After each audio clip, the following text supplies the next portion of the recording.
¿Qué tal? ¿Cómo les va? Cortito el arranque, me mataron con el arranque. Yo creí que duraba un poquito más como antes. Bueno, 21:32 minutos, 14 grados la temperatura. Estamos aquí en la edición, el año 5 sería, ¿no? Que venimos haciendo este programa. Tenemos nueva escenografía, no sé si se puede mostrar un poquito. Después en todo caso se va a mostrar. Bueno, gracias por estar del otro lado.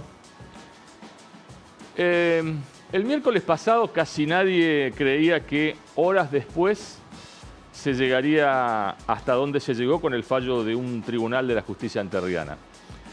Los jueces que dictaminaron sobre la conducta de Sergio Uribarri aplicaron la condena más alta de la historia para castigar el delito de corrupción después de un megajuicio que se extendió por casi 6 meses y luego de 7 años de investigación de parte de los fiscales. Los jueces dijeron algo así como hasta acá llegaron y pusieron la vara muy alta para estos hechos y para otros casos que se están investigando y que también involucran a Uribarri y a otros exfuncionarios, exlegisladores y algunos funcionarios de la provincia en la actualidad. En pocas palabras, los magistrados manifestaron que el delito de corrupción en nuestra provincia tendrá condenas, penas altas y castigo a los responsables del desvío de dinero, el fraude, los negocios incompatibles con el Estado o el enriquecimiento ilícito. Es como que la justicia se plantó de un modo firme y fue un soplo de esperanza para una sociedad que había dejado de creer en los jueces y para quienes venimos batallando hace años en contra de este flagelo que tanto daño le ha costado a la provincia a costa de funcionarios o legisladores que siempre se negaron a rendir cuentas y hacer las cosas bien. Eso de Dios o la patria me lo demande, que alguna vez juraron en cada acto de asunción, dejó de ser un latiguillo de ocasión para el aplauso de la militancia, los amigos o los familiares, y ojalá lo entienda la dirigencia que no hace las cosas bien en medio de tantos otros, en un estado provincial o municipal, donde trabajan a conciencia, con compromiso y seriedad, que son los más de esta historia, porque los corruptos siempre son los menos, pero sobresalen por esa condición o por la victimización mediática que hacen tanto ellos como sus abogados defensores, queriendo embarrar a sus alrededores y culpar a otros de lo que no se hacen cargo ni les gusta que le enrostren tales comportamientos. Venimos de un fallo histórico, de un juicio histórico, donde lamentablemente de nuevo nos pusieron en el ojo de la tormenta, como tantas veces, simplemente por el hecho de informar, de anticiparnos a lo que iba sucediendo hace 8 o 9 años, cuando todos miraban por otro lado, y mientras transitaba la fiesta uribarrista sin que nadie le pusiera freno. Salvo honrosas excepciones de parte de algunos legisladores de la oposición, que obviamente la pasaron muy mal también, por el hecho de levantar la mano y decir no o denunciar situaciones irregulares. No fue casual que mencionaran a Análisis de modo crítico en 22 oportunidades en el juicio, ni que Uribarri nos dedicara en modo personal casi 20 minutos de un alegato de 90. Fue Análisis y fue este programa, obviamente. No fue casual que los abogados reclamaran al tribunal un castigo ejemplar por el supuesto hostigamiento mediático hacia Uribarri y Juan Pablo Aguilera. O sea, una figura que no existe en el Código Penal, pero que siempre queda bien para descalificar a medios y periodistas que solamente hacen su trabajo de informar, investigar y revelar lo que se trata de ocultar sobre hombres públicos que se cansaron de hacer negocios con el dinero del Estado entrerriano. Pero nuevamente se equivocaron. El tribunal no dijo ni una sola palabra sobre el supuesto castigo que imploraban en sus alegatos defensivos, cumpliendo órdenes expresas de los imputados que representaban. Al contrario, el tribunal de alguna manera reconoció todo lo que veníamos denunciando sobre los imputados. De nuevo, la justicia dejó demostrado que denunciamos con fundamentos, con documentación y testimonios que conformaron la base de notas periodísticas que le sirvieron a la sociedad y a quienes dictan sentencias para que algunas cosas puedan cambiar en esta provincia. Para que no sigan las prácticas corruptas, para que el abuso de poder tenga límites y no sea una constante por años y más años, mientras la provincia sigue precisando más fondos para salud, educación, caminos, vivienda y asistencia social. Los condenados volvieron a mentirle a la gente porque prometían cosas con recursos del Estado, pero no les alcanzaba con sus sueldos. La decisión era enriquecerse, llenar los bolsillos de toda su familia y pasar a ser nuevos ricos. Aunque todavía sigan diciendo que dejaron la vida por la militancia y la comunidad toda de Entre Ríos. Señores, esto es Cuestión de Fondo. Claudia Martínez, buenas noches, ¿cómo le va? Títulos. Buenas noches, Daniel. ¿Cómo anda? ¿Bien? Muy bien. Bueno, bienvenido por acá. Muchas gracias. Femicidio de Julieta Arriera. Criste rompió el silencio. La Cámara de Casación revisará el fallo contra Julián Criste, condenado a perpetua por un jurado popular. Por la muerte de su pareja Julieta Arriera, por primera vez, la palabra del condenado y su versión de los hechos. La hora de la justicia. José Ángel Allende no se sentará aún en el banquillo de los acusados. El exdiputado provincial y exsecretario general de UPCN debe responder por las 3 causas penales que tienen trámite en la justicia. En instantes, un repaso del estado de dichas investigaciones judiciales. Cubrió las 2 audiencias que se hicieron la semana pasada y esta. Ya contamos los detalles. ¿Qué más? Muerte en el fútbol. 2 casos de muertes en jugadores de fútbol de edades diferentes motivó la atención del área de salud. Hoy, en Cuestión de Fondo, un relevamiento de los decesos producidos desde el 2012 hasta la fecha y la palabra de las autoridades de la Liga Paranaense de Fútbol. La vuelta de Ezequiel Rey al programa. ¿Qué más? Mega juicio, una condena histórica. Tras conocerse el veredicto que condenó por corrupción a Sergio Uribarri, Pedro Báez, Juan Pablo Aguilera, entre otros, un mano a mano con el fiscal Juan Francisco Ramírez Montrul sobre el proceso investigativo y los desafíos de un proceso judicial histórico. Si la gente se quiere comunicar con nosotros, ¿qué hace? Nos puede ver primero por www.canal9litoral.tv, www.análisis.com.ar y las redes sociales, Facebook, Cuestión de Fondo, Twitter, @CDFOK, todo en mayúscula, Instagram, Cuestión de Fondo, todo junto, YouTube, Cuestión de Fondo. Aquí vas a poder encontrar todos nuestros informes y podrás volver a ver el programa. Y la línea de WhatsApp es 343-505-7153. Bueno, Ayelén, buenas noches. ¿Qué tal? Buenas noches. ¿Cómo anduvo el Maradona Allende? Bueno, usted acaba de decir que la justicia entrerriana nos dio un soplo de aire fresco. Sin embargo, lo que está pasando con las causas de Allende nos está indicando todo lo contrario. Parece que la justicia nos da una de cal y una de arena. Allende acumula... ¿Por qué? ¿Cómo? ¿Por qué? ¿Por qué? Porque Allende, secretario general de UPCN durante más de 20 años, exdiputado provincial, un hombre de mucho poder en la provincia de Entre Ríos, acumula 4 causas en la justicia, 2 de ellas que se unifican, las causas por enriquecimiento ilícito y negociaciones incompatibles con la función pública. Pero además tiene 2 causas que son las que en este último tiempo tuvieron algún tipo de movimiento. La causa por amenazas contra el periodista Martín Carboni y la causa por amenazas que le inició la ministra de Salud, Sonia Velázquez. ¿Qué es lo que sucede por estas horas en los tribunales en relación a estas 2 causas? Por un lado, la causa de las amenazas al periodista Martín Carboni ya tenía fecha de inicio. Estaba a punto de empezar el 20 de abril. Se habían definido 2 fechas, 2 audiencias en el Salón 1 de los tribunales. El 20 y el 21 de abril el tribunal comprendido por Gustavo Pimentel, Rafael Cotorruelo y Alejandro Gripo, iban a comenzar a juzgar a José Ángel Allende por esta causa, por las amenazas que le profirió al periodista Martín Carboni en una radio de la ciudad de Paraná. ¿Qué es lo que sucedió?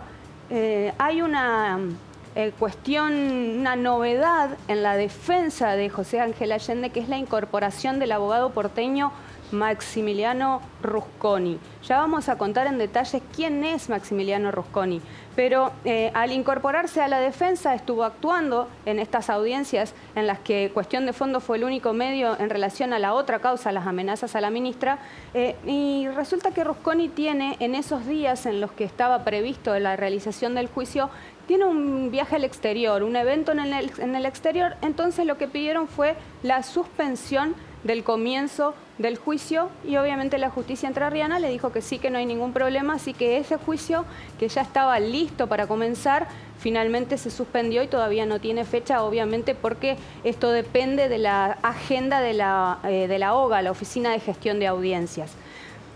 Por otro lado, la causa que en estos días, en estas 2 semanas, tuvo mayor movimiento fue la de las amenazas hacia la ministra de Salud, Sonia Velázquez. Había un pedido ya de elevación a juicio. El fiscal que interviene en esta causa es el fiscal Leandro Dato, y quien había pedido una calificación legal, o sea, el delito que le está imputando el fiscal a José Ángel Allende es el de amenazas. Por otro lado, la ministra contrató a su abogado, la querella particular que la representa corresponde a la abogada Fernanda Vázquez Pinasco. La querella está pidiendo el delito de coacciones agravadas.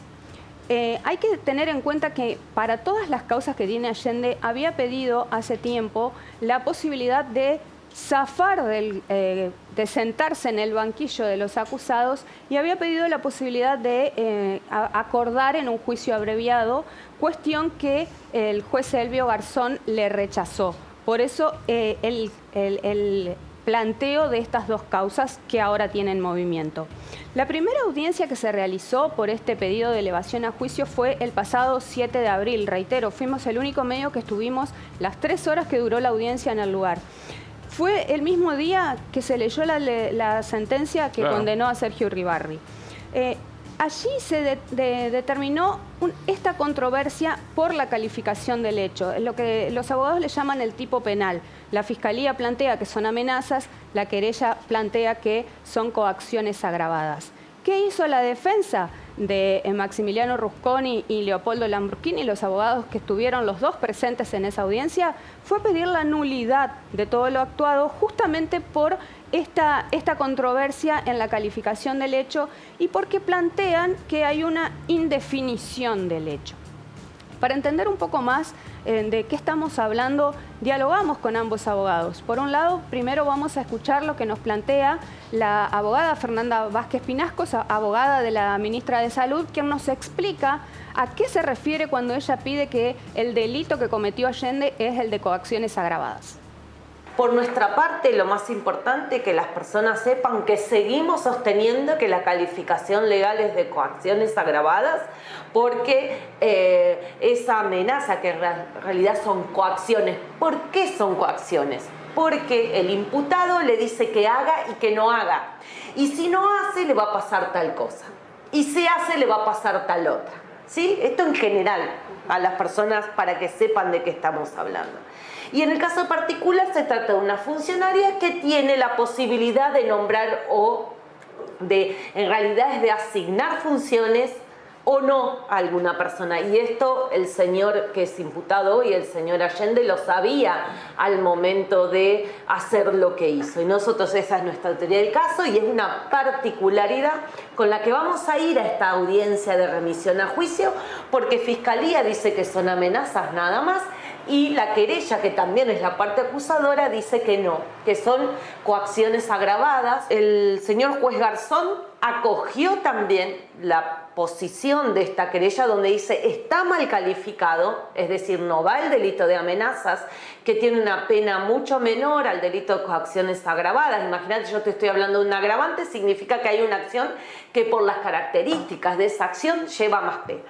Y no es una postura punitivista la que tenemos esta querella, sino que es decir, bueno, si este es el hecho que le describieron al señor Allende y al cual le imputaron el delito, tiene que aplicarse el artículo que nosotras decimos y sostenemos, que es el de coacciones agravadas, y no el de la amenaza simple, y que además tiene una pena menor, como dije antes. ¿Cuál es la diferencia de esas penas? Y de 6 meses a 2 años de prisión amenazas, y de 5 en adelante las agravadas, las coacciones agravadas. Esto quiere decir que ustedes van por la prisión de Allende.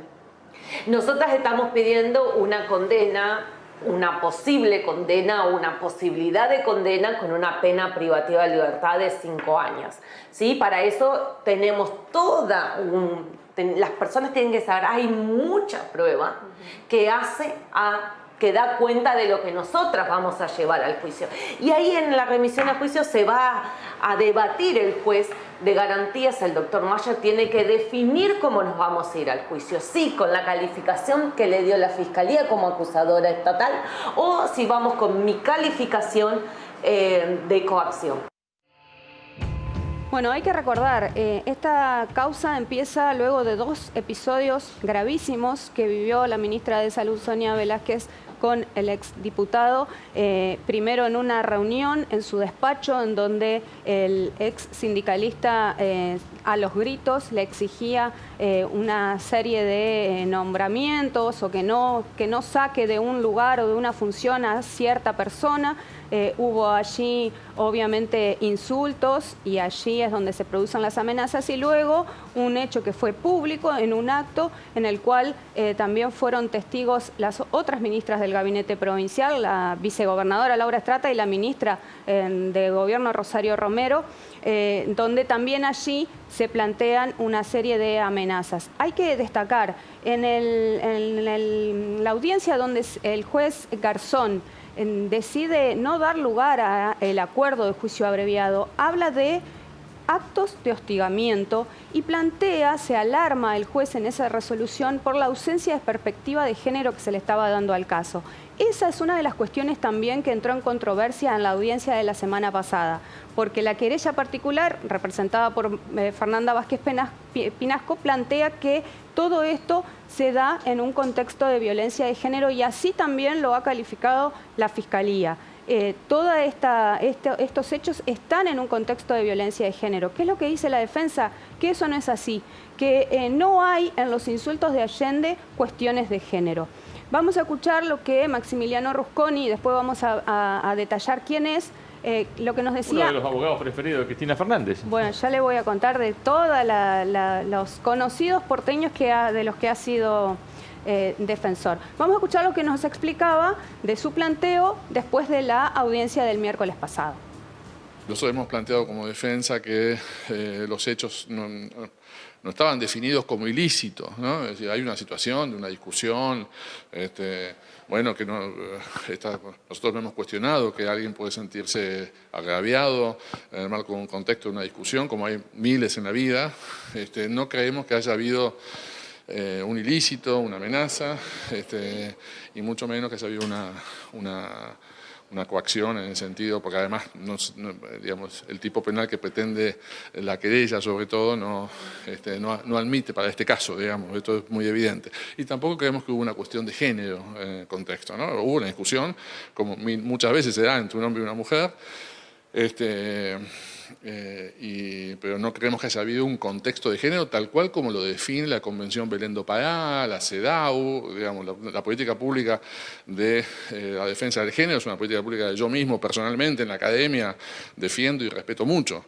No creo, o sea, digamos, un flaco favor le hacemos a las políticas de género si creemos que cualquier cosa es un tema de género. Digamos, me parece que eso debilita. Así que, bueno, esas son las discusiones que están teniendo y el tribunal tiene que resolverlas. La expectativa resuelto esto es definitivamente ir al juicio.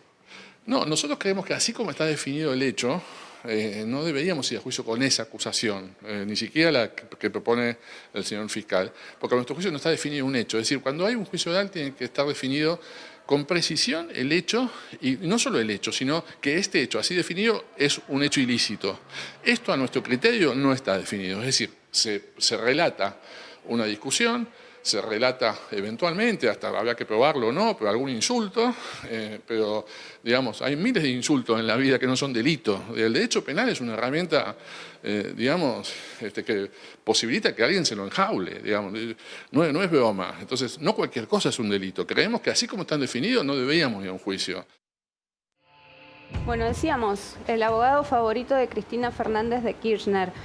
Fue defensor del técnico informático Diego Lagomarsino, claro, ¿le suena el nombre? Único imputado en la causa por la muerte del fiscal Nisman.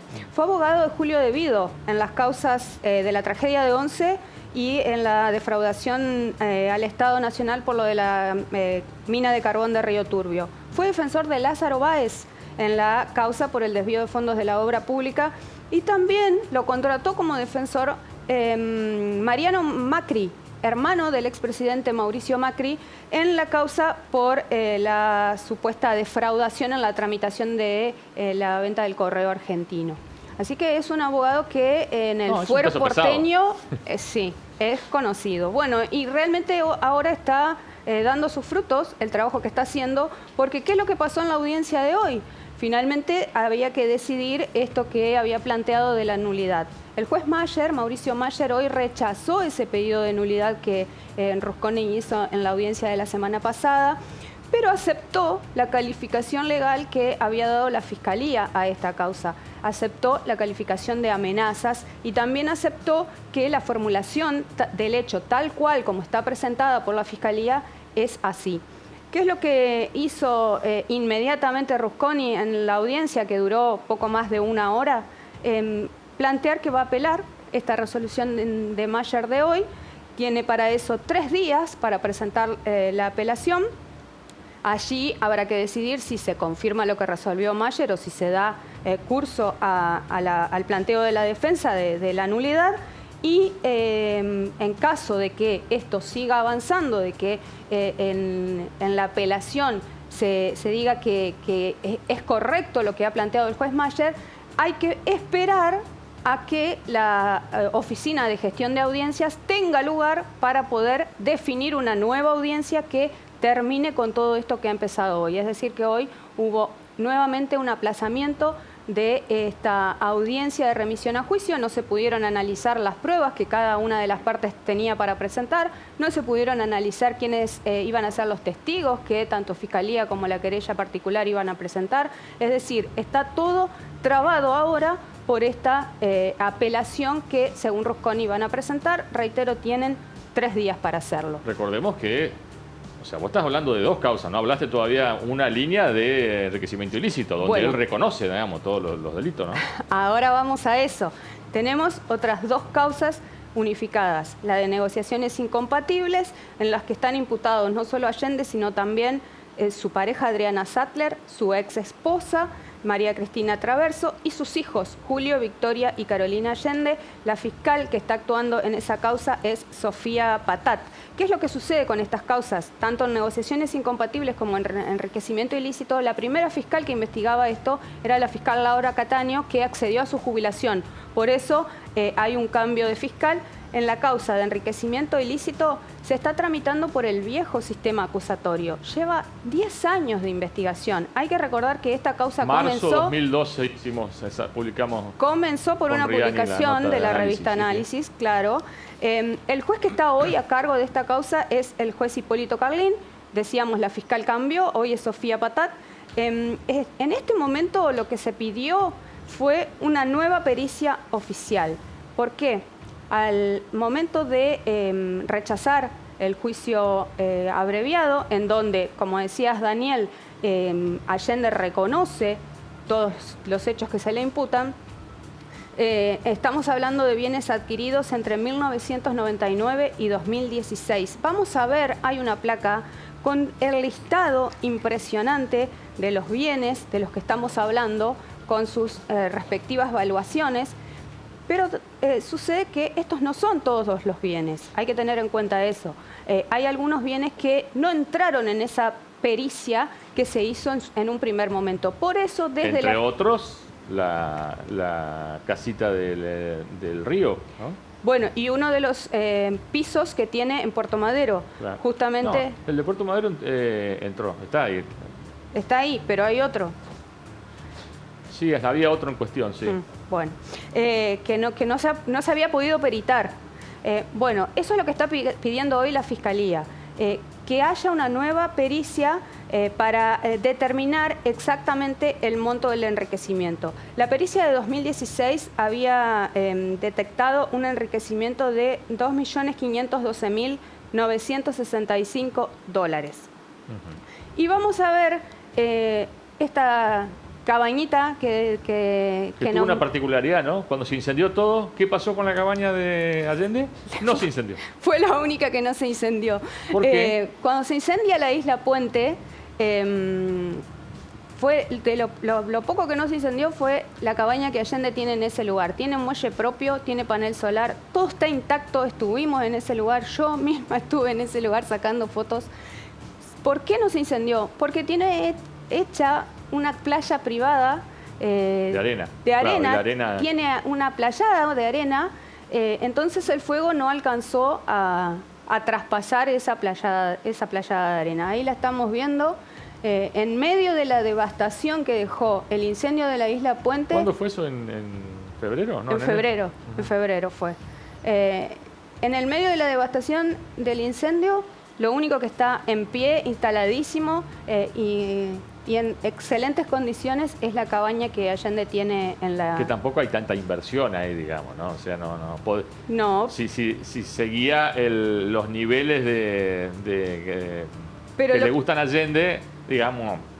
Pero lo que sucede es que no solo tiene la cabaña, tiene una parte importante de la isla Puente. Sí, obviamente. Sí. Es una parte importante, está evaluada en 6.578.893 pesos, equivalente a 172.674 dólares. Bien. ¿Estamos hasta aquí? Estamos hasta aquí. Bueno. El tema como conclusión es esto de la justicia que nos da un paso adelante y un paso hacia atrás. Claro, acá no han resuelto, digamos, ¿no? Lo otro es un fallo, digamos, ¿no? Bueno, esperemos que se siga avanzando. La edición de análisis, edición aniversario, porque estamos cumpliendo 32 años, salió hoy a la calle en vez de mañana. Ahí la estamos viendo. ¿Qué dice Claudia la bajada de tapa?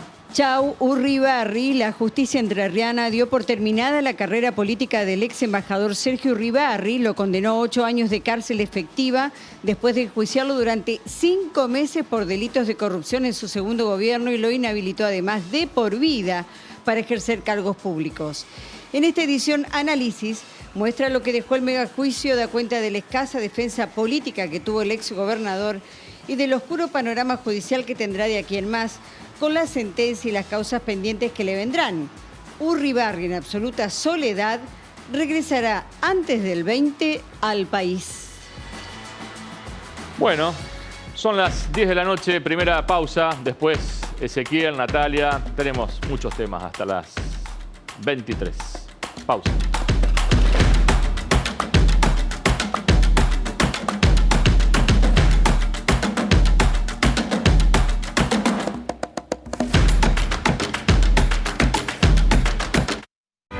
Si sos estudiante, viajas gratis. Si sos docente, viajas gratis. Si sos asistente escolar, viajas gratis. Boleto educativo gratuito para toda la provincia de Santa Fe. Santa Fe Provincia. De lunes a viernes, arranca el día bien informado. Móviles en vivo. Recorremos la región. Toda la actualidad minuto a minuto. Ahora Litoral a las 7. 9 Litoral a tu lado.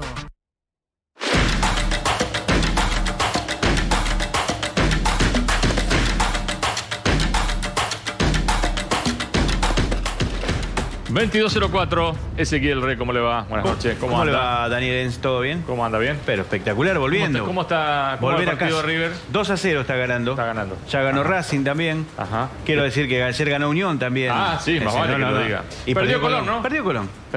Bueno, ahí está. Hay que hablar un poco del fútbol local, ¿eh? Sí.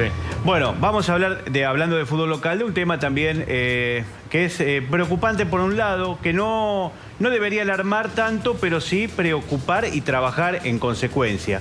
Estamos hablando de la muerte súbita en el fútbol nuestro. El mes de febrero hubo 2 casos que conmovieron y sorprendieron, primero porque se dieron en un lapso de tiempo menor entre uno y otro de una semana. Eso por un lado. Por el otro, las edades. Un joven deportista de San Benito de 15 años y un jugador de 61 años. Uno entrenando, el jugador de 61 años en una liga de veteranos, haciendo justamente una práctica de fútbol.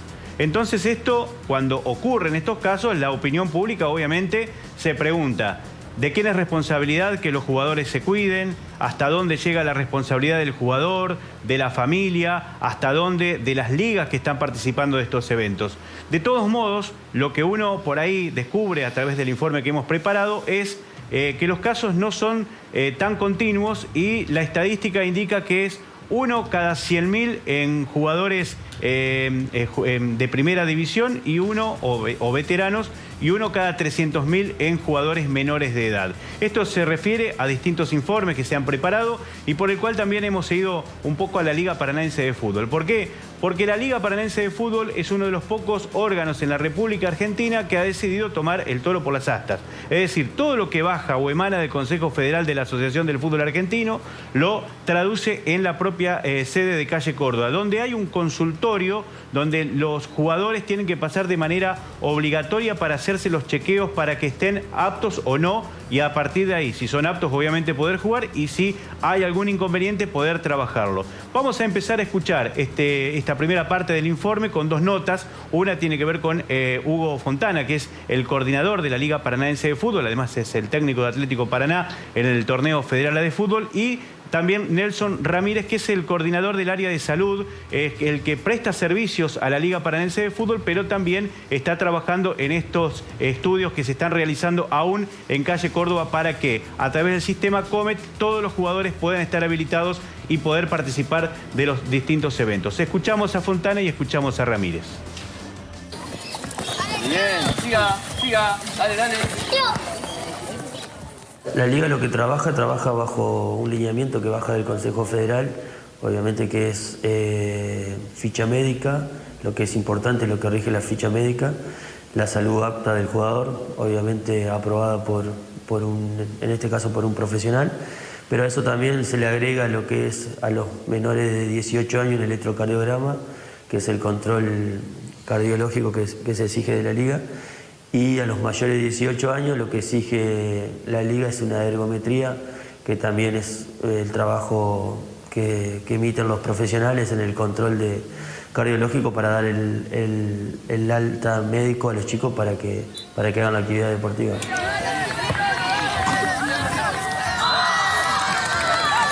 En caso de que sucedan algunas anomalías, como suceden a veces con los chicos cuando están en desarrollo, principalmente en la edad de la pubertad, que son los chicos de 14 años, que a veces se les descubre ese pequeño soplo del corazón, se habla directamente con los familiares, se toman medidas ahí específicas para los cuidados de los chicos, y bueno, en el caso de los mayores, cuando se ve alguna anomalía, directamente se lo saca de la actividad deportiva hasta que vuelvan a tener otros parámetros, obviamente con un control más específico cardiológico para la actividad deportiva.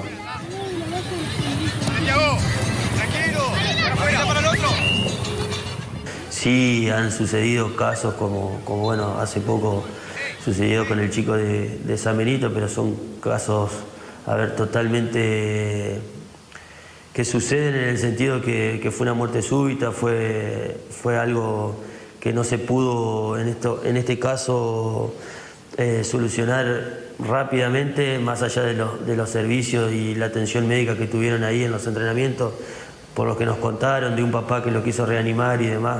Cuestión, el chico recién ingresaba al club a desarrollar su actividad deportiva, pero después, como te decía anteriormente, en lo que va en la competición, de que yo tengo uso de mi memoria dentro de la Liga, nunca se tuvo que lamentar ningún caso de esto. Mi función básicamente es ayudar a la Liga en todo lo que es las prestaciones médicas, en la asistencia en los clubes, en los torneos, darle la cobertura de las ambulancias, el personal idóneo, y en este momento coordinar la parte de ergometrías y electrocardiogramas para los clubes.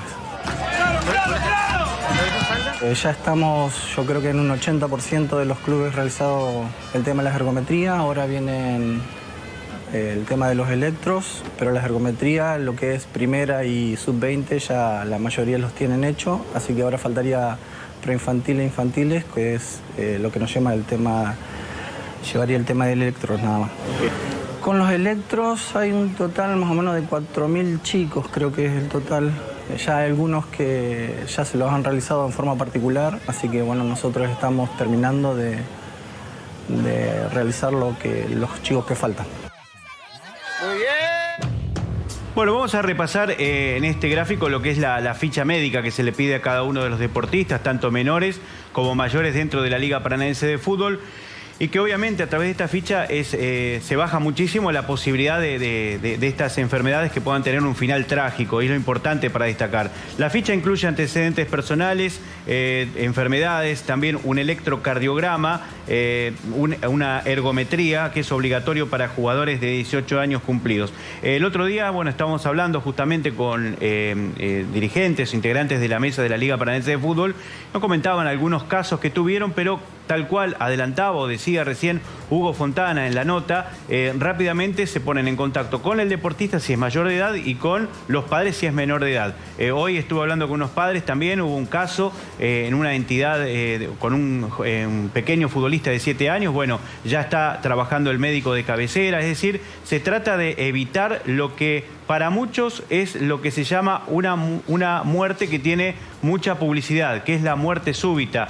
Uno, obviamente, recordamos lo que pasó aquí con el pequeño jugador de San Benito, el veterano de 61 años, jugador veterano de la Liga de Agrupaciones de Veteranos de Fútbol de Paraná, y también cada vez que hay algún caso de algún jugador de forma del fútbol internacional y que también termina con algún caso que es muy promocionado, obviamente, por la gravedad del hecho, por la tragedia. Pero vamos a ver qué dice justamente un médico especialista, un médico cardiólogo. Hoy habíamos entrevistado durante este periodo a uno de los médicos que está trabajando en la Liga Paranaense de Fútbol, que es Manuel Bustamante, y que tiene seguramente, como vamos a escuchar ahora, muchas certezas sobre estas dudas sobre la muerte súbita. En la Liga lo que se hace es la valoración cardiovascular precompetitiva. Y el fin de esto es justamente tomarlo como estrategia y de prevención. ¿Prevención de qué? En la evaluación cardiovascular precompetitiva se intenta diagnosticar enfermedades cardíacas silentes, ¿sí?, asintomáticas, que pueden llegar a predisponer a la aparición de lo que se llama muerte súbita o una muerte repentina, que es aquella muerte que ocurre dentro de la hora desde el inicio de síntomas, ¿sí?, y que muchas veces en lo que es la evaluación precompetitiva puede estar asociada a la actividad física en sí. Que estas muertes son tan llamativas, que tienen mucha publicidad, ¿sí?, sin embargo son sumamente raras, ¿tá? Esa es la intención de la valoración cardiovascular precompetitiva. Hay varias clases, digamos, de cardiopatía que se pueden llegar a diagnosticar solamente con la anamnesis, que es el interrogatorio que hace el médico, el examen físico y un electrocardiograma de reposo, ¿sí? Desde la Liga lo tienen un poco protocolizado de acuerdo a la edad de los chicos que hacen fútbol, qué tipo de estudios complementarios se agregan, pero lo fundamental es esto, el interrogatorio, el examen físico y la exploración mediante un electrocardiograma. A partir de edades mayores se agrega lo que es el electrocardiograma de esfuerzo, un poco con la idea de valorar cómo es la respuesta ante el apremio, sí, que sería el esfuerzo físico. Y bueno, se pueden detectar desde anomalías como arritmias cardíacas, anomalías electrocardiográficas que no dan síntomas y que pueden llegar a intuir, o sea, pueden llegar a hacernos pensar que hay algo más de fondo y que no se había detectado antes. Hubo 2 o 3 casos que requirieron un poquito más de estudio, ¿sí? Depende de qué tipo de anomalías se encuentren. Acá recordemos que son personas previamente sanas, ¿sí?, que vienen haciendo una actividad física, y cuando uno tiene un hallazgo que le llama la atención, hay que saber un poco comunicarlo, ¿sí? Por ahí uno puede alertar y puede asustar al paciente, al atleta, y esto generar más inconvenientes que soluciones. Entonces, ante un hallazgo, primero lo que se hace es ver qué es lo que se encuentra y cuáles son los estudios complementarios que vamos a necesitar, como puede ser una ecografía de corazón, desde una ecografía de corazón hasta una resonancia cardíaca. Se quiso instalar mediáticamente que por el COVID crecieron los casos de deportistas con inconvenientes cardíacos, y FIFA hizo un informe en el cual muestra que no es así. ¿Cuál es su conclusión hacia este tema? Primero, lo que sabemos de COVID lo vamos aprendiendo a medida que vamos avanzando en el tiempo. ¿Sí? Sí se vieron muchas causas de los pacientes que tuvieron una enfermedad más grave que requirió una internación. En un porcentaje importante, hasta el 30%, tuvo afectación cardíaca. Esta inflamación del corazón que se llama miocarditis, un poco la palabra. En aquellos que no tuvieron una enfermedad tan sintomática, que fue leve, ¿sí? Esa cantidad de afectación cardiovascular fue mucho menor. ¿Sí? Sin embargo, se dieron casos, digamos, que antes de volver a la competición, presentaron algunos pacientes arritmias, pero como el informe mismo de la Federación Internacional de Fútbol lo marcó, esta cantidad de gente que tuvo complicaciones post-COVID ante una enfermedad leve fue casi insignificante ante la magnitud de lo que fue la población afectada, ¿de acuerdo? Bueno, hay que tener mucho cuidado con lo que se lee, porque acá hace muy poco en algunos medios de Paraná se publicaron números escalofriantes de que hay casi de 900 deportistas, 300 con problemas por el COVID y que no pueden hacer deporte. Bueno, recurran a los números, recurran a los especialistas y los padres también. Y ojo con la trampa que se hacen muchos de los jugadores veteranos, porque ahora vamos a repasar estas placas. Muchos que prefieren no ir al médico o buscar algún médico amigo que le firme algo, no. Cumplan con los requisitos porque está en juego su salud. Vamos a compartir algunas placas. Casos trágicos del fútbol, 12 de febrero de 2022, adolescente de 14 años, divisiones inferiores del Club San Benito, se descompensó durante una práctica y falleció en el Hospital San Martín. El 21 de febrero, unos días después, en la Liga de Veteranos, en el complejo Oscar Chapino, la víctima fatal fue un hombre de 61 años, a pesar de los intentos médicos por salvarlo, falleció en el Hospital de Paraná. Vamos ahora a la placa 2.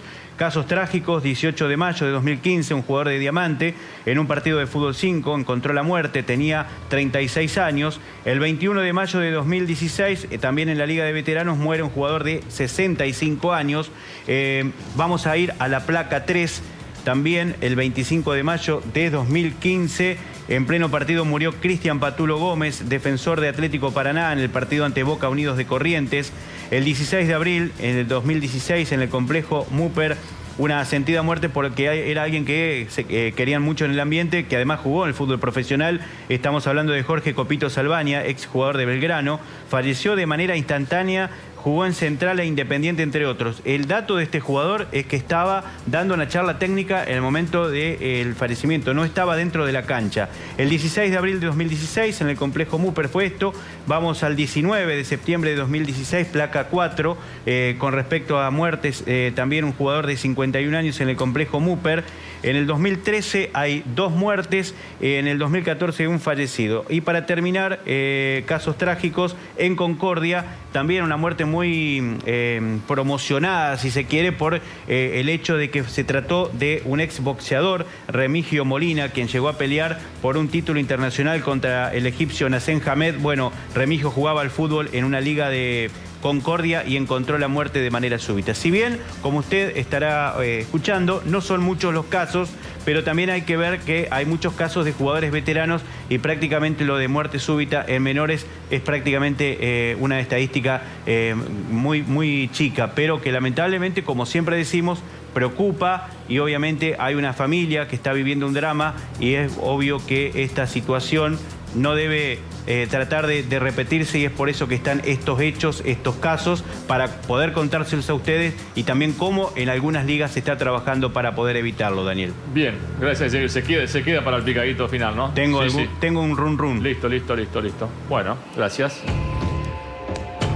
Nos metemos en el caso de Jorge Julián Criste, condenado por el femicidio de Julieta Riera. Porque Natalia estuvo hablando con él en la cárcel, ¿no? Nati, buenas noches. Hola, buenas noches. ¿Cómo anda? Sí, es la primera vez que Julián Criste decide hablar. Julián Criste no habló nunca con la prensa y tampoco habló en el juicio oral que fue el año pasado. Bueno, ahora él decide contar su versión de lo que pasó esa noche. Nosotros fuimos a la unidad penal, no podemos poner todo lo que él nos contó por una cuestión de tiempo, pero fundamentalmente lo sustancial.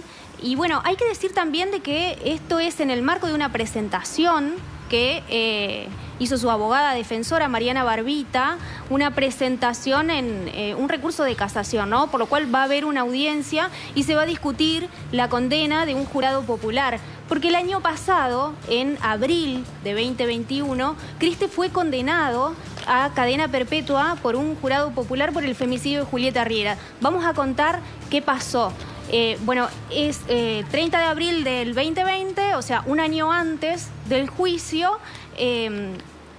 Criste convivía con su novia, Julieta Riera, en un departamento del 8º piso, en el edificio del Instituto Provincial del Seguro, sobre la peatonal San Martín. Seguramente los televidentes recordarán lo que pasó porque fue un tema que tuvo mucho alcance mediático, tanto acá en la provincia como a nivel nacional. Bueno, Julieta Riera, que era su novia, sostiene la Fiscalía en el marco de, y ya también un jurado popular, en el marco de un contexto de violencia de género, sostiene la Fiscalía. Criste presionó el cuello de su novia, la dejó inconsciente y la arrojó del balcón, ¿no? Bueno, esto no es lo que sostiene la defensa de Julián Criste. Ellos sostienen de que fue un accidente y Criste nos contó a nosotros en la unidad penal cuál es su versión. Así que vamos a escuchar una primera parte. Puntualmente lo que se tenía que corroborar macro y microscópicamente. Sí, doctor, tengo conocimiento. ¿Qué se tenía que corroborar? Yo estaba parado acá y bueno, ella estaba en cuclilla. Yo con esta mano le quité los lentes y lo dejé caer entre el biombo y el sillón. Después, bueno, ella se recostó sobre el sillón y me dijo, buscame los lentes, me dice. Yo le digo, ya te los busco, Juli. Y miré entre el biombo y el sillón y no los vi. Ahí fui para el baño, que queda para este lado, y después fui a la pieza. Cuando volví, me quedé parado para este lado, digamos, lo que sería entre el biombo y el sillón, y me senté mirando hacia abajo. Y ahí sentí que me dijo, Juli, y cuando levanté la mirada, vi las piernas, solamente las piernas yéndose hacia atrás, y un grito muy cortito y agudo. Y en ese momento me paré y dije no, y me quedé como tratando de saber, o sea, de escuchar el ruido hasta que si pegaba el cuerpo contra el piso, o si era real lo que había visto. Agarré, salí del departamento como en piloto automático porque tampoco tenía celulares, los celulares estaban rotos. Los dos celulares. Los dos celulares estaban en la mochila, estaban rotos, los había llevado a arreglar. Hacía un día más o menos. Salí a Los Tumbos, fui al departamento donde vivíamos nosotros, di una vuelta casi sobre el lugar, pensando, no sé si buscando la llave de la moto o qué. Bajé abajo a la parte donde yo tenía enlingada la moto. Me fijé sobre el Instituto del Seguro a ver si había alguna luz o algo. No vi nada, ahí agarré la moto. Fui hasta la esquina manejando sobre la peatonal, sobre la misma peatonal. Busqué a ver si había un efectivo policial de turno, porque siempre suele haber uno en la Galería Almendral, pero no lo vi. Y bueno, de ahí fui lo más rápido que pude hasta la casa de mi madre. Abrí, entré llorando y le dije, ma, la Juli se cayó. Y me dice, pero ¿de dónde se cayó? ¿De la moto? Me dice. Y le digo, no, del balcón. Y yo fui a la jefatura central de policía. Cuando llegué encontré una efectiva policial, una femenina, una mujer. Y le dije, mi novia se cayó por el balcón, le dije. Para lo que después dijeron que se había caído mi suegra. Dijeron de que vos dijiste cuando llegaste a la jefatura que se había caído tu suegra. Sí, bueno, he tenido varias novias y le pueden preguntar a la madre de cualquiera que nunca utilicé la palabra suegra. Bueno, me siguieron al departamento, yo los conduje al departamento, subí con 2 efectivos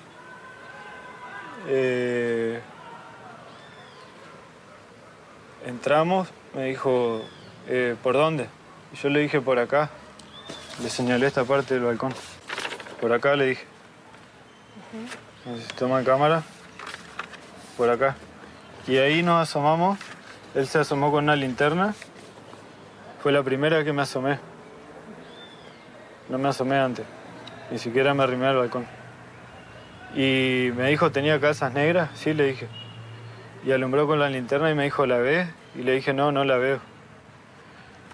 Y me dijo, bueno, quédate sentado acá.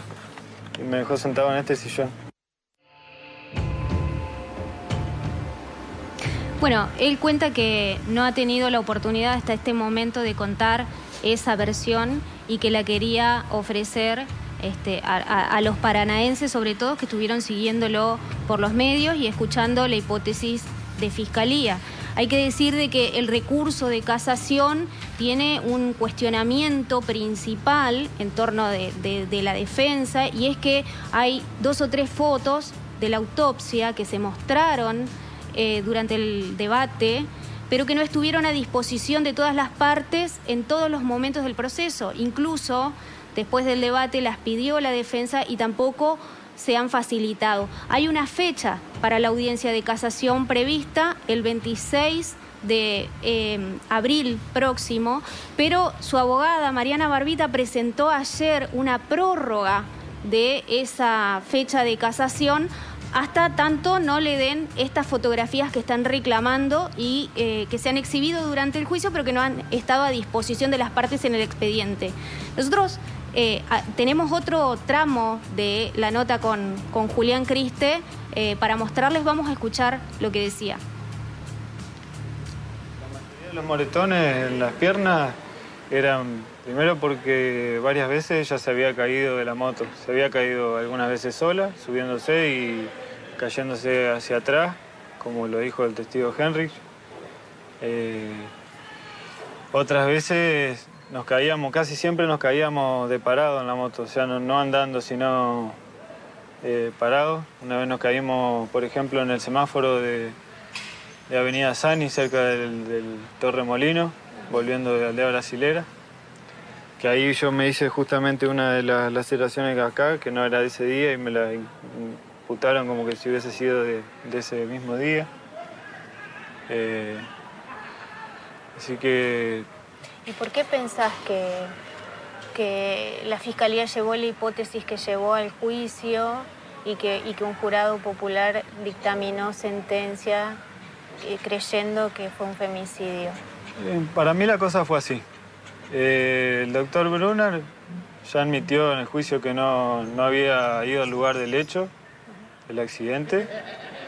No sabía los obstáculos que había, contra los que había golpeado Juli cuando cayó, una red de contención, un toldo con un caño, terminando la cabeza entre las rejas.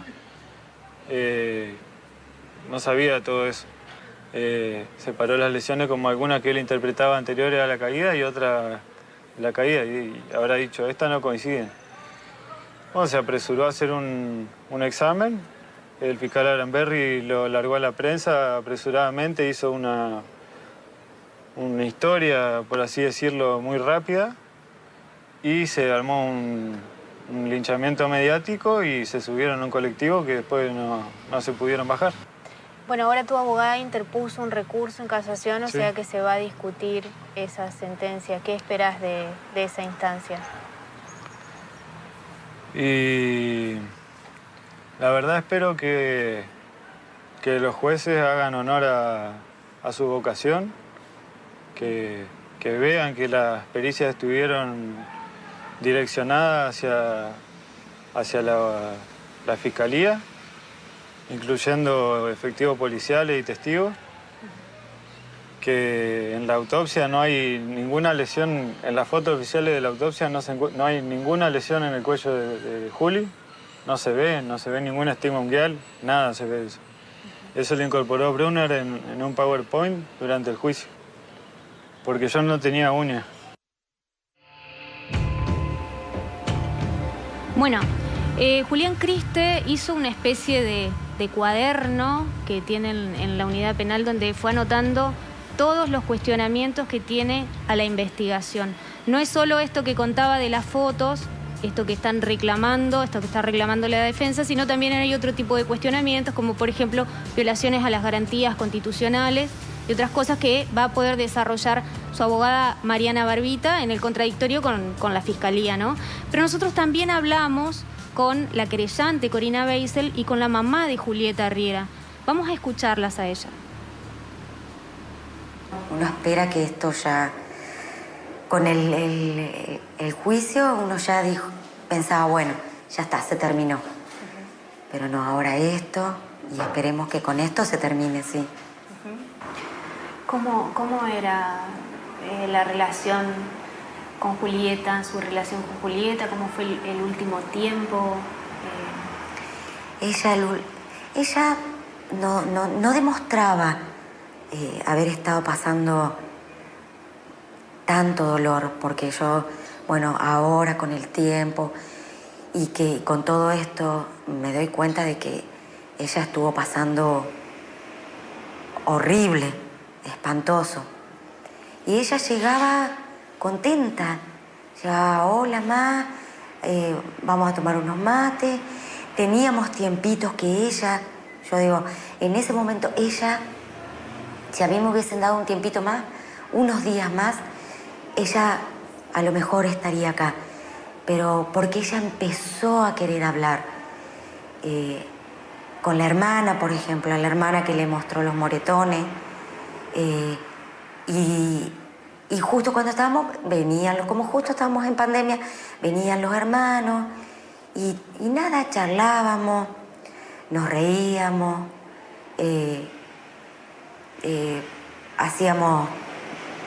jugábamos a las cartas, hacíamos los trabajos de la escuela, pero siempre bien. Ella todo lo contrario, siempre contenta, estaba bien.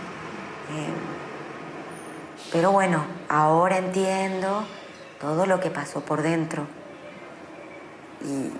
Y yo pienso que ella también nos habrá querido preservar. Por eso él nunca entró a la casa. ¿Él nunca entró? No, él nunca entró a la casa. No. ¿Usted lo conoció? Sí, pero por fuera. Nunca entró a la casa.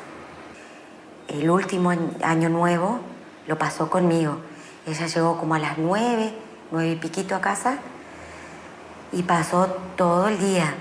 Nos cambiamos, nos fuimos a la casa de mi mamá, la pasamos re lindo, comimos, todo bien, divirtiéndonos.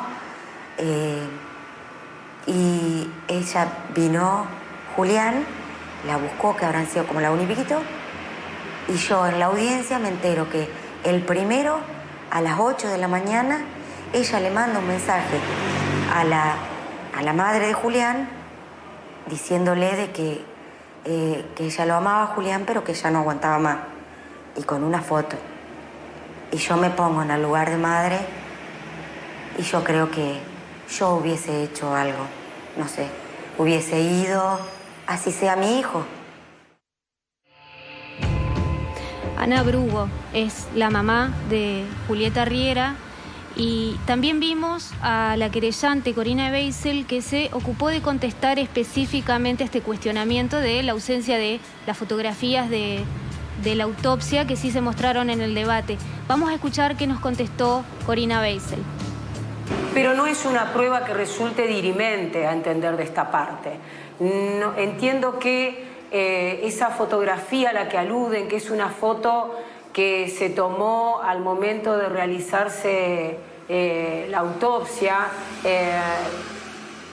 se hizo de manera, en el contexto de pandemia, con muchas limitaciones. Los profesionales que intervinieron podían ser no más de 2, estaban prácticamente vestidos con trajes que no les permitían moverse.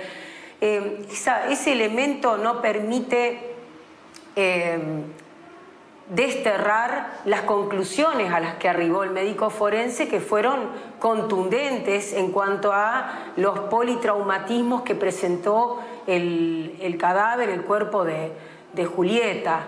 Entonces entiendo que pretender que se deje sin efecto este veredicto popular a partir de una prueba, de un elemento tan endeble, entiendo que no resulta atendible, no resultará atendible para la Cámara de Casación. La verdad es que nosotros, tanto con el Ministerio Público Fiscal como esta querella particular, estamos y estuvimos siempre absolutamente convencidos y convencidas de que esto se trató de un femicidio, que así se reconstruyó, que así un jurado popular lo falló y que por esa razón la Cámara de Casación Penal tendrá que confirmar este veredicto.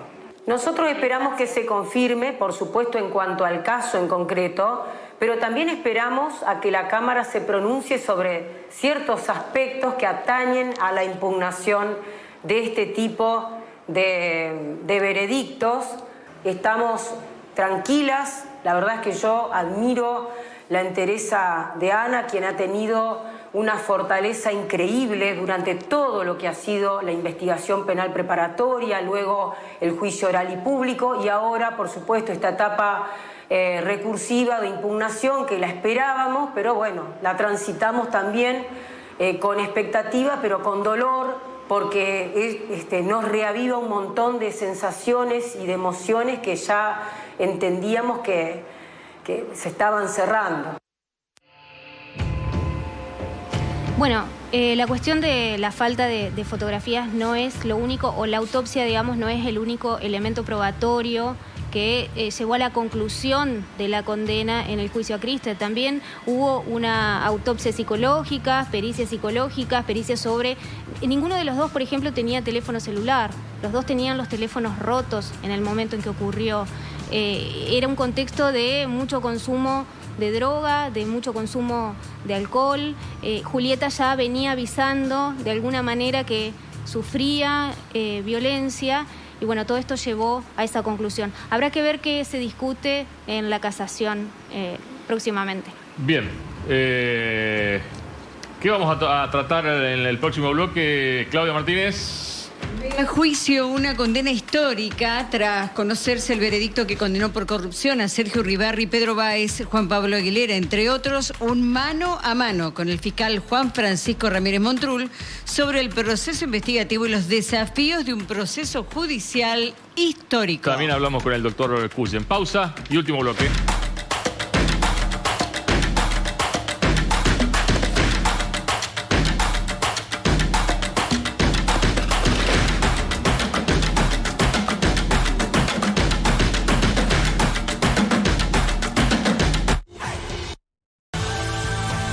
En modo otoño.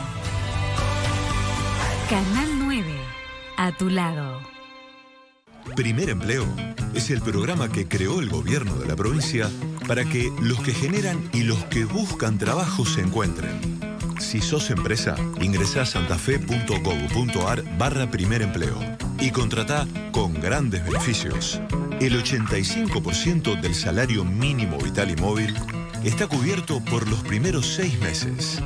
Sumate a Primer Empleo. Sumá fuerza santafesina. Santa Fe Provincia.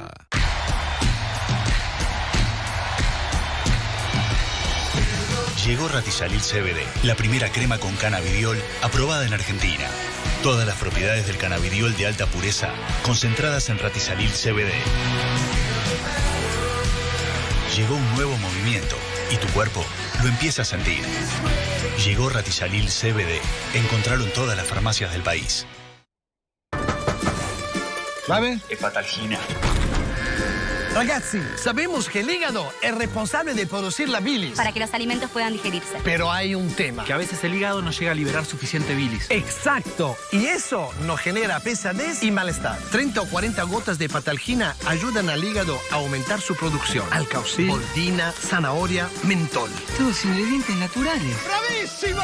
La clave es hepatalgina. Sentite siempre bien. Next es la combinación de 4 activos para aliviar todos los síntomas de la gripe necesitas más que un analgésico. La fórmula de Next tiene paracetamol, butetamato, fenilefrina y cafeína. 4 activos para aliviar a partir de 30 minutos todos los síntomas de la gripe. A los síntomas de la gripe, deciles Next. No sabes lo que mejoré de las hemorroides. Ay, habla más bajo. ¿Por qué? Parece que está mal decir que tenés hemorroides. ¿Vos sabés lo que es vivir con ese dolor, esa picazón? ¿Cada vez que vas al baño? Ay, no, nena, qué mal. No les puedo explicar lo que me cambió Contractil. Y ni bien lo empecé a tomar, ¿eh? Contractil Cápsulas alivia las hemorroides desde adentro. Sus 3 ingredientes con efecto fleoconstrictor alivian la picazón, el dolor y la inflamación desde la primera toma. Contractil Cápsulas, alivio desde lo profundo. ¿Qué es Vagovit para vos? Vagovit es... Por más que te lo diga, es algo que se siente. Hay que probarlo.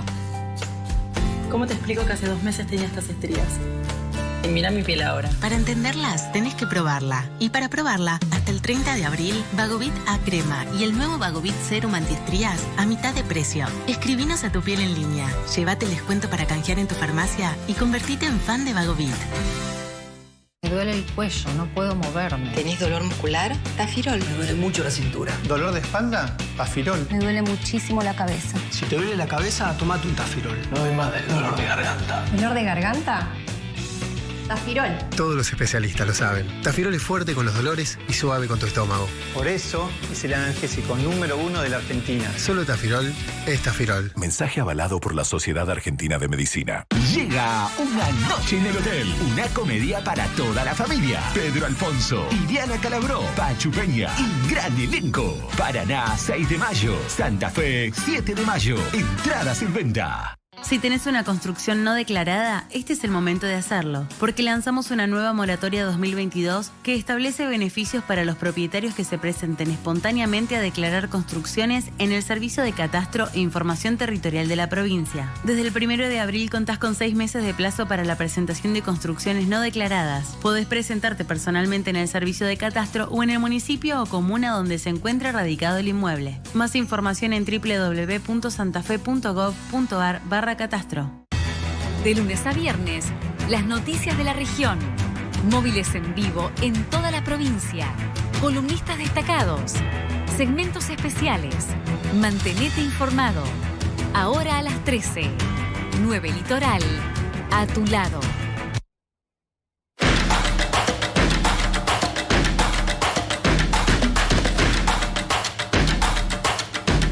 Bueno, último bloque. El jueves pasado fue el fallo, 11 horas de lectura de parte del tribunal, de parte específicamente del doctor Chemes, que me pareció, hay una mosca dando vuelta acá, que me pareció interesante eso de que, porque yo en algún momento pensé de que él iba a ceder el micrófono a alguno de los integrantes del tribunal. Y dijo, no, sigo leyendo yo, digamos, ¿no? O sea, el tipo de mayor experiencia en ese tribunal, con mayor espalda, me parece, porque condenó a varias personas por delitos de corrupción en los últimos 10, 15 años. Es como que dio el paso adelante, ¿no? Y me pareció interesante, digamos, eso, ¿no? Lo bueno es que yo creo que, digamos, lo he dicho ya, pero como que el tribunal se ubicó en la historia, como sabían que se iban a ubicar en la historia, y se sentaron en ese sillón de la historia, por lo cual estuvieron 11 horas leyendo un anticipo de sentencia, digamos. O sea, los anticipos de sentencia no pasan más de 50 minutos, 1 hora.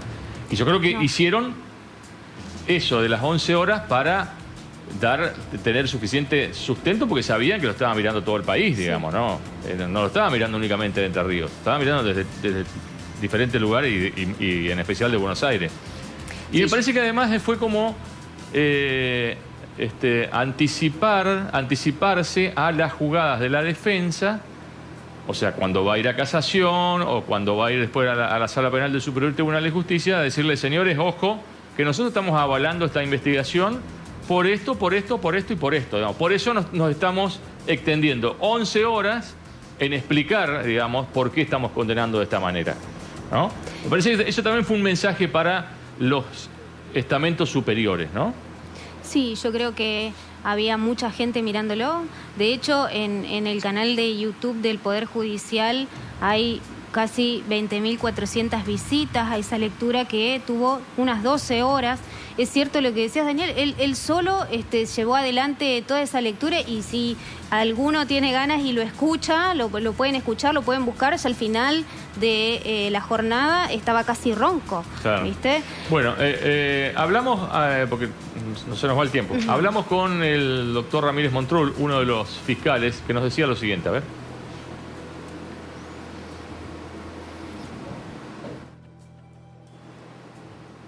Lo más difícil es la cuestión, se podría decir, la cuestión logística. El tema de lo que implicó la cantidad de prueba que había, la cantidad de prueba documental, la cantidad de prueba en formato digital que había que estudiar, que se estudió durante todos estos años. Y la duración de la audiencia fue una cuestión que no estamos acostumbrados a tener ese tipo de juicios tan largos, y eso... ¿Tiene que ser el más largo? Yo tengo entendido que sí. Del 83 por acá, el más largo de todos. ¿Sí? Yo no tengo conocimiento de otro que haya sido durado más tiempo. De todos los testigos que transitaron en estos meses de juicio, ¿usted considera de que hubo quienes podrían haber aportado mayor información y no lo hicieron, ya sea por sugerencia, por temor, por cautela? ¿Pasó eso?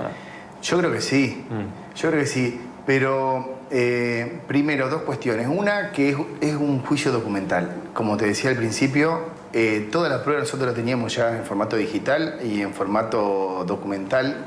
Es un delito documental, el que nosotros sabíamos que la prueba fundamental era esta.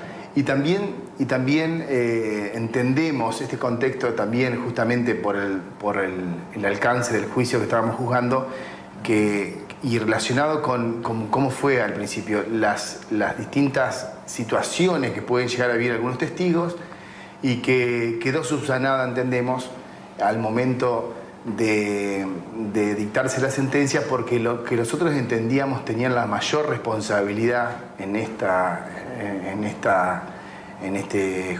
juicio, o en la postura de la Fiscalía, fueron los que obtuvieron las penas más altas. Entonces me parece importante de que entendemos en cierta forma todas las presiones o situaciones que pueden haber vivido algunos testigos, que nosotros inclusive lo dijimos, lo adelantó Cecilia Goyeneche en el alegato de apertura, que iban a ver, el tribunal iba a vivenciar situaciones de que testigos iban a mentir o sentirse de algún tipo de presión.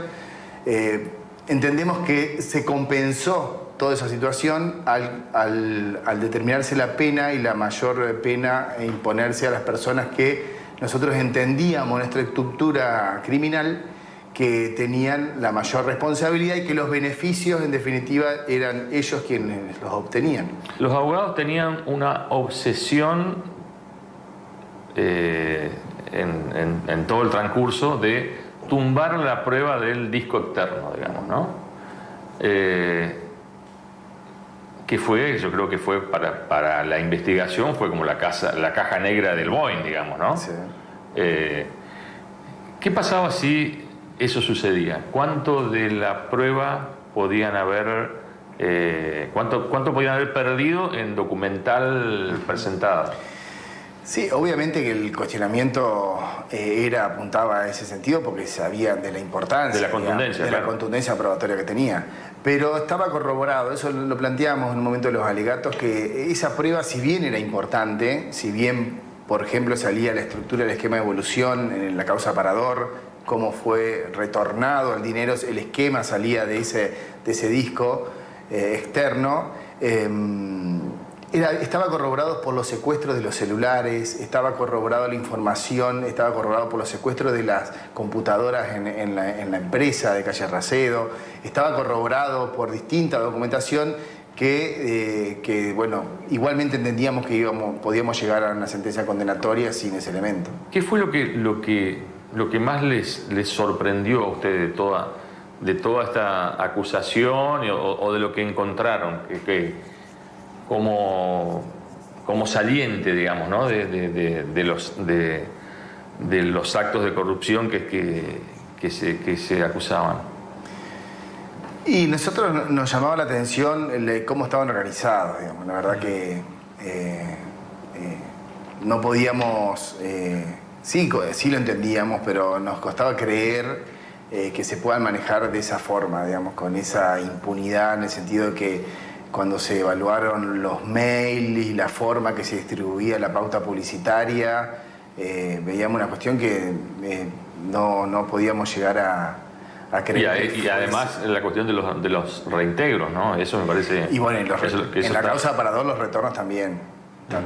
Y por eso también entendíamos la contundencia de esa prueba, porque estaba acreditado la devolución del dinero y también cómo se destinó otra parte del dinero a publicitar al gobernador. Claro, el tema que uno por ahí se pregunta, en ese sistema de los reintegros, digamos, ¿no? De las coimas, digamos, o sea, había un manejo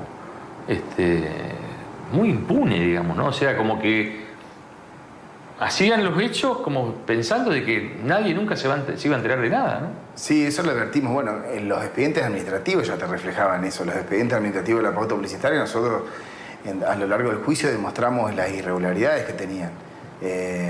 Eso, entre otras cosas, también las falencias o irregularidades en los trámites administrativos, también en lo que fue en la causa Mercosur y en la causa Parador. Muchas irregularidades que fueron advertidas inclusive por el Tribunal de Cuentas. Eso llamaba la atención y que, sin embargo, prosperaban los trámites, digamos. ¿Ustedes lo entendieron como un respaldo al trabajo que hicieron? ¿Por parte del tribunal? Ajá, ¿al fallo? Sí, porque la verdad que muchos de los puntos fueron respaldados, fueron corroborados delante del veredicto por el tribunal. Y más en una instancia, o sea, porque ustedes, previo al inicio del juicio allá por septiembre, estuvo la presentación que se hizo contra los doctores, contra el procurador Jorge García y contra Cecilia Goyeneche, por el cual incluso termina siendo apartada Cecilia Goyeneche por el jury de enjuiciamiento, digamos.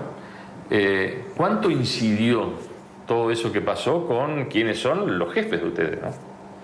En el transcurso del juicio, ¿cómo incidió? Sí. Y obviamente que incidió, por supuesto, porque sabíamos esto le daba más trascendencia a lo que estábamos haciendo nosotros, de la importancia del juicio. Y por eso también, con mayor seriedad y dedicación, es que construimos y solidificamos la tesis acusatoria. ¿Cuánto de alto pone la vara el tribunal para con futuras causas de corrupción a partir de esto? Y lo pone alto porque la pena impuesta, tengo entendido que es la más alta también que se ha impuesto en hechos de corrupción. Me parece que eso es importante. Cuando veníamos viendo últimamente en las últimas causas, si bien con condenas, que eso es también un lineamiento que se viene dando del Poder Judicial en Entre Ríos, condena los hechos de corrupción, las penas nunca eran de cumplimiento efectivo, ahora empezaron a ser, y ninguna tan alta como esta. Bueno, la palabra del doctor Ramírez Montrul. También hablaste con Cuyen hoy, ¿no? Bueno, sí, lo esperamos a la salida de la Cámara Federal. Hablamos muy cortito con él, 2 minutitos, pero vamos a escuchar qué nos decía. La verdad que estamos muy sorprendidos, con mucha angustia porque teníamos mucha fe en lo que pasó en el juicio. Creemos que lo que pasó en el juicio es otra cosa de lo que terminaron fallando. Y a la espera de leer los fundamentos y poder entablar las casaciones correspondientes. Creo que todos los defensores lo vamos a hacer, así que estamos esperando la lectura final de los fundamentos. En las condenas se bajó bastante la pena pedida para algunos imputados y otros fueron absueltos. ¿Qué evaluación hacen de eso? Bueno, las absoluciones, por supuesto, son muy bienvenidas y creo que estaban a la luz. Me parece que fue un sometimiento de un larguísimo proceso de 6 años para lograr la absolución. Bueno, por suerte lo que nosotros sostuvimos se veía, fíjese, para ser claro, se llevó a juicio a una empresa que nunca había contratado cartelería en vía pública, simplemente por llevarlo. podría haber terminado, claro, podría haberse terminado mucho antes. Se los absolvió, por supuesto, no había otro camino. Se llevó a juicio a 2 funcionarios públicos, uno de ellos falleció por el tema de la cumbre del Mercosur, cuando se veía que de su intervención el Estado había ahorrado millones de pesos y se los llevó a juicio igual. Por supuesto terminaron absueltos, porque no, es decir, en ese sentido claro que uno está conforme. Y también con el tema de las penas. Lo que pasa es que yo creo que honestamente entendemos, es un fallo que puede ser bisagra en cuanto convalida un accionar muy complejo por parte de la Fiscalía y que creemos, estamos convencidos, se hizo a espalda de las garantías constitucionales. Por eso seguiremos apelando. Bueno, por ahí hay muchas dudas, ¿no? Respecto a cómo sigue esto. Los abogados van a tener 20 días hábiles a partir del día de la entrega de la sentencia, o sea, prevista para el 26 de abril. 20 días hábiles. El tema es que la Cámara de Casación Penal viene con un atraso de audiencia muy importante, por lo cual todo indicaría que recién podrían hacer una audiencia de casación a mediados del 2023. Mediados del 2023 la audiencia. Y después que exista esta audiencia, los abogados van a tener 40 días hábiles más para esperar para la sentencia, y si les resulta desfavorable tendrán otros 20 días hábiles más para presentar un recurso ante la Sala Penal del Superior Tribunal de Justicia, que se imaginarán la Sala Penal puede resolver principios o mediados del 2024, digamos, ¿no? Si hace lugar al planteo de los abogados respecto de lo que diga casación, siempre y cuando casación habilite, digamos, haga lugar al fallo, ¿no? Al fallo de ahora. Sí, casación, tengo entendido que puede confirmar la condena. Claro, se presenta un recurso de impugnación extraordinaria que puede ser denegado, pero también tienen un recurso de queja para ir al Superior Tribunal de Justicia y decir, bueno, casación no nos está aceptando el recurso de impugnación extraordinaria, entonces venimos en queja acá. Y eso se repite también, esa misma modalidad y esas herramientas se repiten también a la Corte, ¿no? Bueno. Rápidamente. ¿Cuáles son las causas que tiene hoy por hoy pendientes Uribarri? Bueno, en este megajuicio se juzgaron en total 5 causas. Hay que decir de que el sueño entrerriano acumulaba 3. Y luego está pendiente esta de contratación de software por parte de la provincia al empresario Diego Armando Cardona. Paréntesis ahí, negociaciones incompatibles. Exacto. Hoy el doctor Raúl Barrandegui hizo un pedido de sobreseimiento de Uribarri. O sea, mecanismo que es lo que venimos anticipando de que iba a suceder. Acá lo dijo el año pasado, Antonio Tardelli lo dijo muy clarito. Hicieron un planteo en base al fallo, casualmente, de la Sala Penal del Superior Tribunal, por el cual se quedó en libertad uno de los imputados en la causa de Troncoso, digamos, ¿no? Del exdiputado provincial Troncoso, que lo denunciamos acá, por eso se abrió una causa cuando lo denunciamos, que se quedaba con parte de los sueldos de los empleados legislativos, ¿no? Bueno, en base a ese fallo, con lo cual cambian un poco el eje de lo que se venía fallando, valga la redundancia, hace esta presentación Barrandegui. Y además, acotemos, el lunes hicieron un planteo también los abogados pidiendo unas nuevas pericias del caso Cardona Herreros, donde estamos hablando de un desvío de casi 4 millones de dólares, digamos, ¿no? Bueno, ¿qué otra causa más? ¿Enriquecimiento ilícito? Bueno, está la de enriquecimiento ilícito, por supuesto, y está también esta primera parte de la causa contratos, ¿no? Porque tenemos una... ¿Y la de la cumbre del Mercosur? También está imputado. Y tenemos la de la cumbre del Mercosur también. ¿Qué pasa con la cumbre del Mercosur? Que se está terminada no sé hace cuánto, digamos. Siguen pidiendo pericias. Los abogados defensores siguen pidiendo pericias. ¿No? Está, digamos, en su derecho, porque después se enojan, se molestan. Pero después no digan cómo demora la justicia en resolver estas cuestiones, si las pericias las presentan eso. ¿Está? Bueno, y ahí estamos. Y ahí estamos. Esas son las causas que están... no son pocas, digamos, ¿no? O sea, Uribarri, si los condenan en todo, puede sumar 15 años más a los 8 que tiene ahora. Exactamente. ¿No? Bueno, nos vamos, ¿no? ¿Te quedó algo más? Porque tenemos un videito para pasar al cierre. Bueno, algunas palabritas de algunos defensores que están muy molestos. Cierto que estuviste hablando, sí. Muy molestos con el fallo.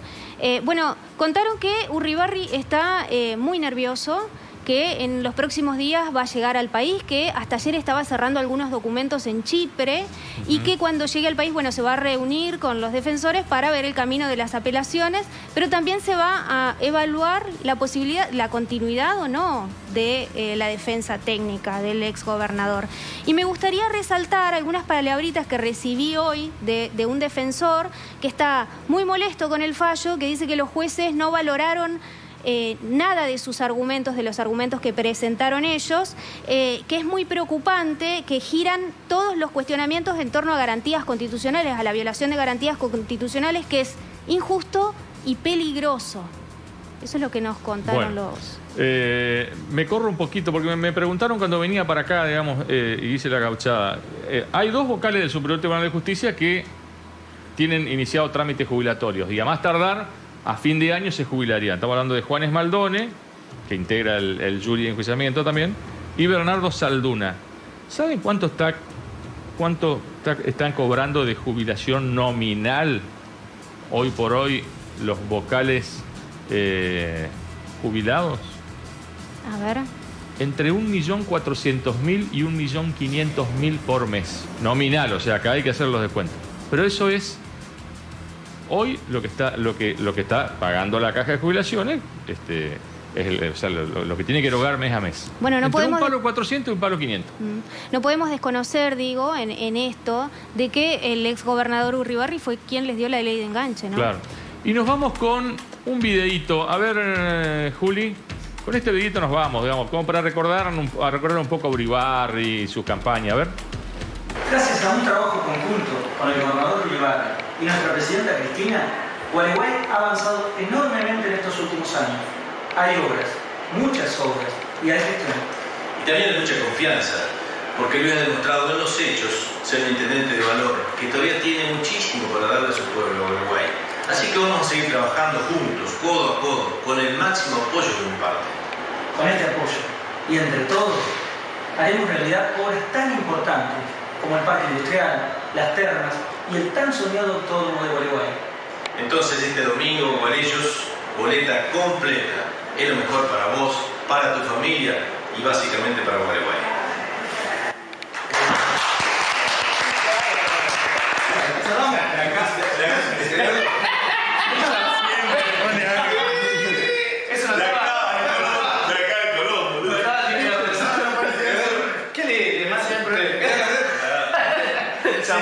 ¿Quedó bien? ¿Quedó bien? Sí, no,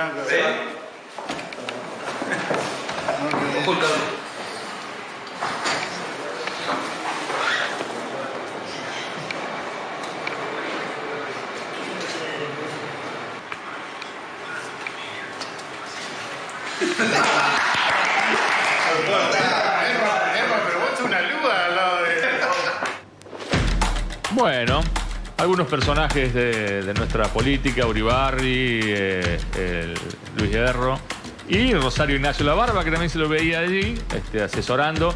Entiendo que volvió al gobierno asesorando. Tiene un contrato en la municipalidad con Adán Val, al igual que Sergio Gómez, pero entiendo que como que volvió a la casa de gobierno, digamos. Bueno, nos alegra que le siga yendo bien. Nos vamos hasta el próximo miércoles. Gracias por estar del otro lado. Hasta entonces.